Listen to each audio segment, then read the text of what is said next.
blinker on. I'm driving the tractor with the blinker on.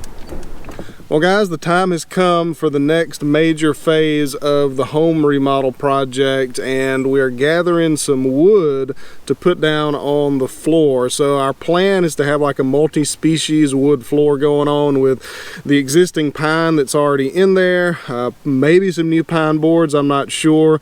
This cedar right here and something very, very dark, hopefully close to black. I haven't quite figured out what that's going to be yet, but we'll see if we can get there. So this is the cedar, and you can see it was not stored particularly well. However, it's still in really, really good shape. This is the wood that used to be on the back of the shed that we built over there before it got expanded. And you can see these chalk marks right here. This is basically a really cool time capsule. Let me show you something. So check out these drawings right here. We Heart FLR, and this right here was done by my son when he was very, very little. This is basically a time capsule. This is several years old and was done while this was still the back of the old shed. Do you remember doing that? Yes, because you were tiny. I really think it would be super cool to preserve that somehow and have it kind of as a time capsule in the house once it's done. So if you know any way to do that, please let me know. It's chalk, so it's super delicate. I'm not really sure how to do it.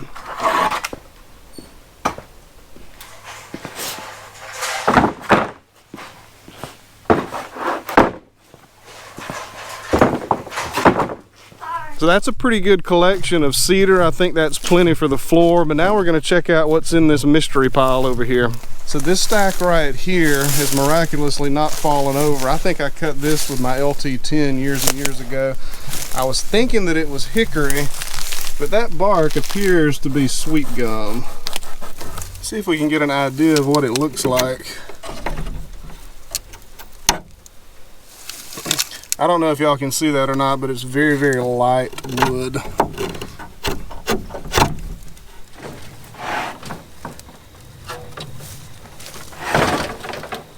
Check this out. I labeled it at some point. It's Bradford pear. I don't think the whole pile is Bradford pear, but this piece is.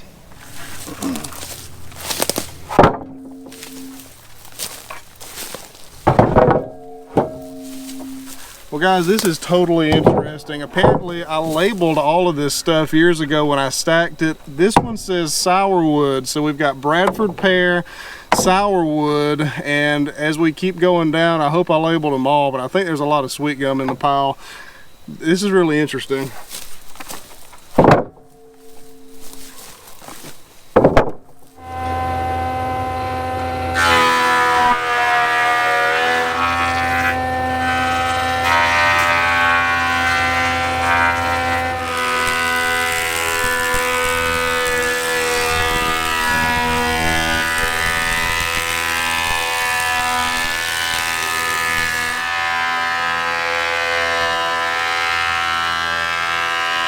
First, we've got the tulip poplar. You can see it's a very, very light colored board, and this is what it might look like with polyurethane on it. Still very, very light colored. Here we have pine, pretty standard, just good old southern yellow pine. This one here is going to be sourwood, kind of a reddish color to it. That's what it looks raw. This is what it might look like with polyurethane on it. Kind of reddish, kind of reminds me of cedar to some extent. This one is Bradford pear, a little reddish as well, but just a little bit darker. Kind of got an orange hue to it almost. This one is sweet gum, so this was not labeled, but I'm 99% sure that this is a sweet gum board right here. And you see it's actually much darker than I expected it to be, so that's actually looking pretty nice. Of course, over here we've got a good old cedar board. I mentioned earlier in the video that there were some boards that were already in the house that we're going to include in the new flooring, and this is them right here. These are pine boards. These were put down about 45 years ago. They've kind of got a dark color to them, and what I love most about them is they've got these circular sawmill marks on them, so I think that'll add a ton of character to the new flooring here. But unfortunately, the darkest thing I have found so far is that sweet gum, and I really think that maybe we can do better, and I think I have a solution. Let's go check it out.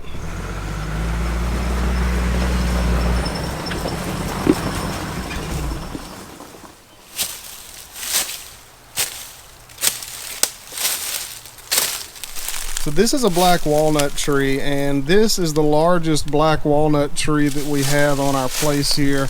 And you can see it has got some pretty serious issues. It has pretty well reached the end of its life. There are some leaves still up on the top of this thing. I don't think that y'all are going to be able to see it with the camera here, but that limb right there is rotten. It's dying pretty much. This limb, you can see that it's rotten. Somebody built in a treat for my sawmill right here, unfortunately, and yeah, it's got a lot of health issues. It's got this in it, sadly, but it might be worth trying to dig into. This is not the healthiest tree ever. Let's see what it sounds like here. Ew.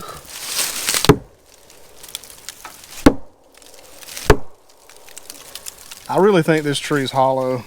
Not only does it sound hollow when I do that, but look at this. We've got a hole in the tree right there, which water has been constantly flowing out of, which tells me it's also flowing into a hole somewhere else. And this right here is going to wreak havoc on either the chainsaw or the sawmill or both.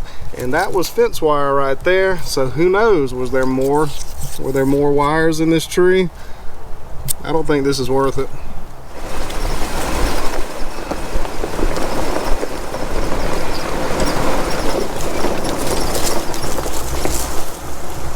Thankfully though, we've got other options.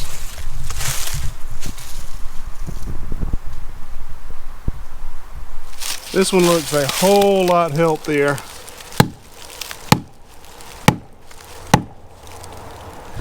And that's something that we can work on tomorrow. Right now, my little hunting buddy and I are going to go see what we can do. Like this.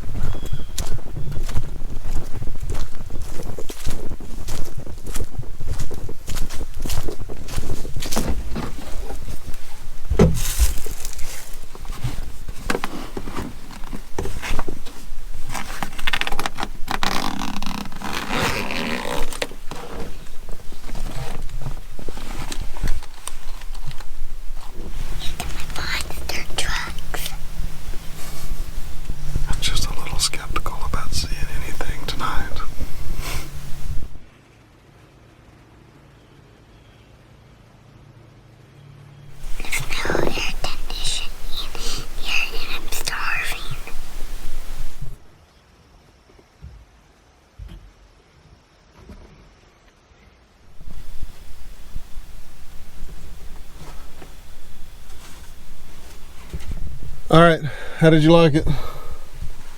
Good. Was it fun? Yeah. Okay. We're in the pickup truck. We are in the pickup truck. Did we see any deer? No, did we see any in the deer stand? Oh no. No, we didn't. Better luck next time, right? Better luck next time. All right guys, so it is the next day and it is time to see what we can do about this walnut tree. So I have been standing here for a while trying to figure all of this out. So the most logical way for this tree to fall is this direction towards me. And the problem is this tree right here is very much in the way. So I think we're going to remove it first so that this tree doesn't get hung up on anything.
So that mess is cleaned up and it's time to get to this tree, and let me show you my thoughts on it before I start cutting. So here's our tree right here that we want down. There's the little sweet gum stump that we just took down, so we got lots and lots of open space right here. So the tree appears to be sort of leaning in that direction, which would be fine. I don't want it to hit this tree. By the time it gets to that point, I think it'll have enough momentum that it probably won't get hung up, but I really don't want to take the risk. Don't want it to hit that tree either. Ideally, I wanted it to go over there, but if I do that, I'm afraid I'm going to be working against gravity. I've tried that before with trees. It does not work for me because I'm not a pro. So I think our best bet to go with the direction that the tree seems to want to go is going to be right over there. So let's see what we can do.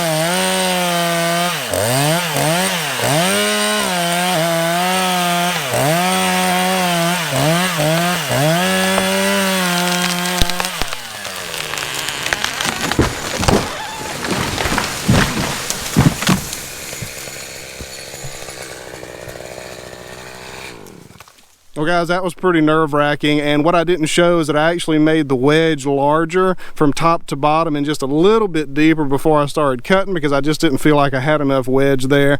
So anyway, it's on the ground, nobody's hurt, and that's really kind of my metric for a successful tree drop. Let's see what it looks like. Here's the stump right over here, and it pretty well went exactly where I wanted it to go, so that's fantastic. However, check this out right here. This is a limb from the tree, and it landed about 10 feet from where I was standing. I walked right over there once it started coming down.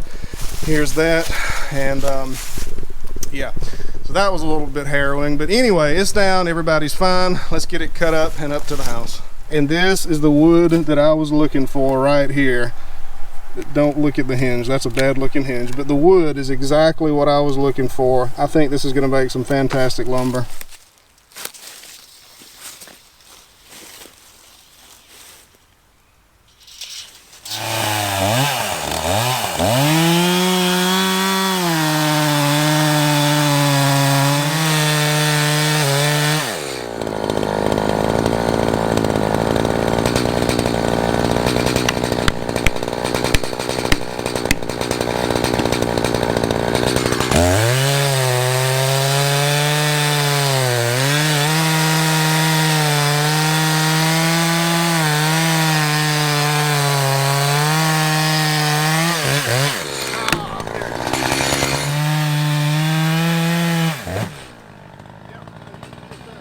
Even with a wedge, I managed to pinch that bar in there pretty bad. Let's get it unstuck.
Guys, let's see what we've got here. So this log is just a little bit under 8 feet long. I'm not sure what the final board length is going to be.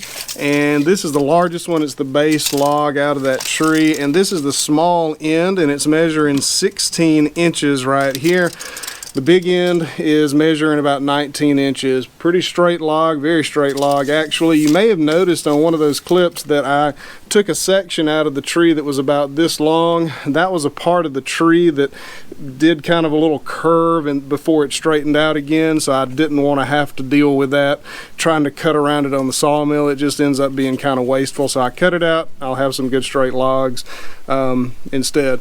I am going to be wearing a mask for this, so something that I think I've heard about black walnut but never directly experienced is apparently it's a little bit caustic. So you see these? I don't know if y'all can see these spots or not, but earlier these little spots right here were burning, and I looked it up, and sure enough, black walnut has got something or another in it that burns you, and I really don't want to get that into my lungs. So we're going to be taking some precautions here.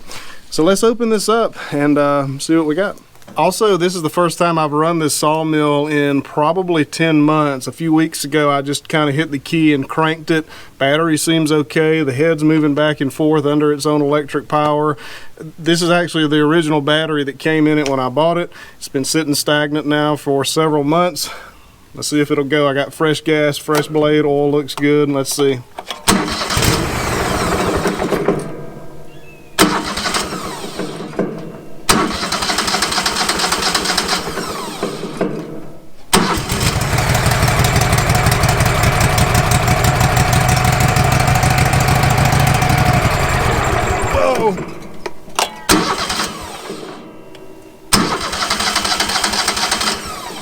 We've got fuel up to the fuel filter.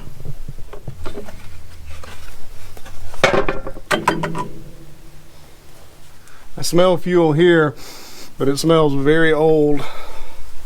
Y'all didn't know Coca-Cola could get an engine running.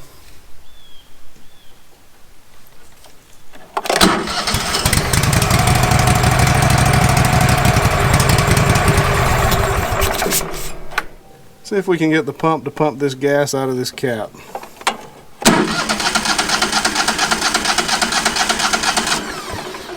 Yes, it pumps gas. But the question is, where is it going after it gets pumped into the pump? Because it doesn't appear to be going anywhere. So I sucked some more gasoline up into the pump and it started coming out the other side of the pump, which is good. So maybe the pump needed priming.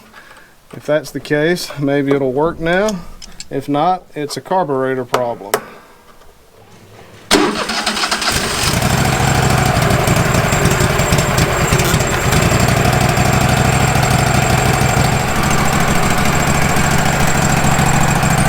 Also have what I believe to be a dirt dauber in the lube here. There we go.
So, what'd you make here?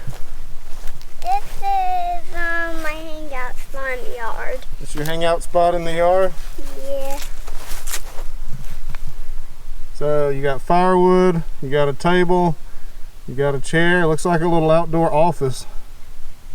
No, it's not a little outdoor office. Now you got a friend. Get away from me, Gidget. This is mine.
So from what I can tell, this is going to be some pretty impressive wood here. So there are 7 right here. There's 2 on the ground because I had to throw them off because I ran out of room in the throat of the mill up there. And these are 12 3/4 inches wide. They will shrink some and I'll have to edge them, of course. Yeah, let's get down to the middle here and see what the best pieces look like.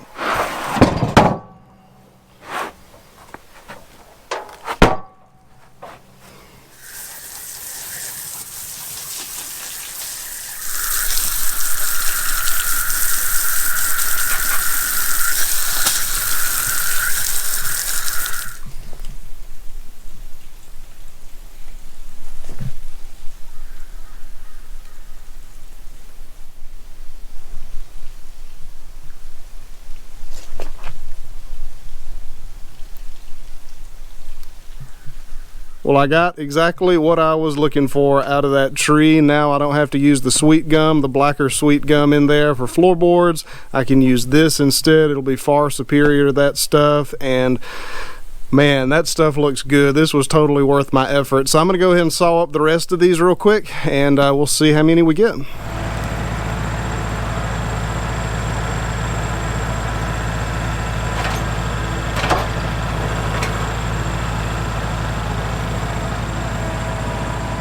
Well guys, before we get started on this next log, I wanted to show you all this, which might end up kind of being a bummer on this log. So if you can see this right here, there's a pretty significant split 4 ways here. So we've got basically just a cross pattern right here where this log has split, and I checked down at the base of the tree to see if I had like split the thing when I was cutting it. Didn't cut it quite right, but that just is not what happened because the base log was perfectly fine, and this one, and I think maybe another one is like this too, I'm not sure, but I think it's just tension that's doing this. I think there's just so much tension in this log that it has caused it to do this right here. I just hope it doesn't go throughout the entire length of this log. Let's cut it open and see.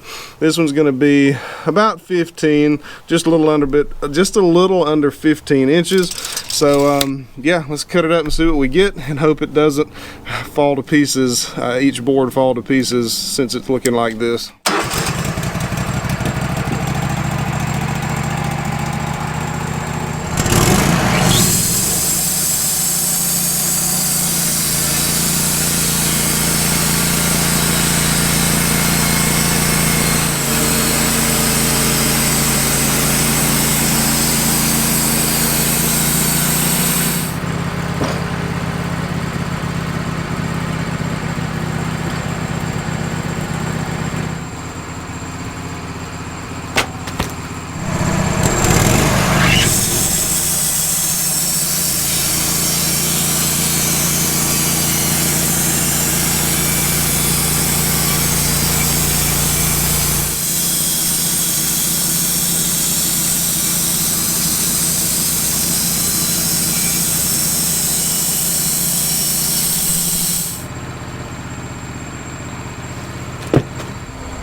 Well guys, I meant to film more of that log, but I got so absorbed in cutting it that I completely forgot. So let's check it out and let's see if those splits are going to continue all the way through and ruin these boards, and it does not look like they are, which is fantastic. So you can kind of see the checking down here on the end, but it only continues maybe about that far, so we'll only lose just a little bit there. But yeah, these are some really nice boards here as well. Got some checking on this end also. Goes a little ways, but I think it'll be fine. I also put some anchor seal on the ends of these. Anchor seal is basically a water-based sealant that you put on the ends of logs, and it basically just slows down the drying process so that the boards don't split and check any more than you can help. Of course, this was already checking, already splitting. before I put the anchor seal on. And there's only so much anchor seal can do with tension, obviously, but it'll help slow things down just a little bit. But for anybody that's wondering, it does have anchor seal on the end. Well guys, I'm gonna go ahead and knock out these last 2 logs just off camera because I've got a whole bunch of other stuff to do today, so I just need to go ahead and get this knocked out real quick. I will meet y'all on the other end of that. We'll see how many boards we end up with, and we'll go from there. So I'll see y'all then. Well guys, I'll have to say that I was a little bit reluctant to cut this tree down. In my area here in Georgia, black walnut trees just don't grow that well. We have several on the place, but most of them are like this big maybe. There was one that we saw earlier in this video that was quite large, except it was rotten, and this one right here was the biggest and healthiest tree on the place, and therefore I really didn't want to cut it down. However, now that I'm seeing these results, I don't feel so bad about it, man. These are some gorgeous, gorgeous boards. There are 27 boards right here. Not all of them are going to be able to be used because in my effort to just kind of get every board I possibly could, there's a few here that still have quite a fair amount of sapwood on them, that white wood kind of around the outside of the board. So not all of these are going to be perfectly usable. Also, some of the checking on some of the other boards extended probably this far down into the board itself, so unfortunately a lot of these are going to have to be trimmed up quite a bit, and well, they have to be trimmed up anyway, but some are probably going to have to be trimmed up more than others, so I'm going to lose a fair amount in the drying process and in the finishing process on these boards. Also, cost. Let's think about the cost of these boards right here. So this might not be the greatest metric for figuring out cost of black walnut because there's probably a local sawyer that I could find these possibly cheaper farther north of my area where there actually is a fairly good supply of black walnuts. However, just so we can get kind of an idea, if I would have had to have ordered these boards from Home Depot, I'm seeing there is a 1x6 by 8 foot 2-pack of black walnut for $136.99. So what are we looking at? $68–$70 a piece for a 1x6 by 8. That is absolutely ridiculous. So if we kind of apply that math on camera never works out very well, but if we apply that math, 27 boards times 70 bucks, I mean that's $1,890 here. So my goodness, that was worth cutting down as far as I'm concerned. I cut these boards at about 1 1/8 inches, 1 1/4 inches, somewhere along in there, 1 3/16 inches. It kind of varied because the sawmill is by nature a rough cut piece of equipment, and I did that just to get some more stability during the drying process. I'm about to put a couple of fans, maybe even 3 fans on this to see if I can speed that process up a little bit. I measured the width of this top board just so I could monitor how much the boards shrink down, and I did the moisture reading on them, and that obviously it's a fresh log, fresh board, so the moisture content was over 50%, which my meter will not read that high. So we're gonna put some fans on this, see if we can expedite this whole process. But man, I am incredibly pleased at the way that this turned out. Yeah, that was a good call cutting that tree down. Even though I liked looking at the tree, the end product made it well worth it. So one more thing before we go and we'll wrap this one up. There's actually 2 logs left out of that tree, and I saved these because these are 2 pretty nice looking crotch logs, and what I want to do is slab these up for whatever project I might think of. There's one there and a smaller one here. So yeah, got even more stuff out of this tree. Well guys, I feel like this has been a very long video. I'll go ahead and wrap it up. Thanks a bunch for watching these videos. We greatly appreciate y'all's support. Greatly appreciate y'all watching the channel. It still blows our minds that so many people enjoy watching this channel. I do not know when the next video will be. I'm hoping 2 to 3 weeks ish, but the gap's going to be a little bit longer this time, unfortunately. But I will see y'all on the next one, and again, thanks a bunch for watching.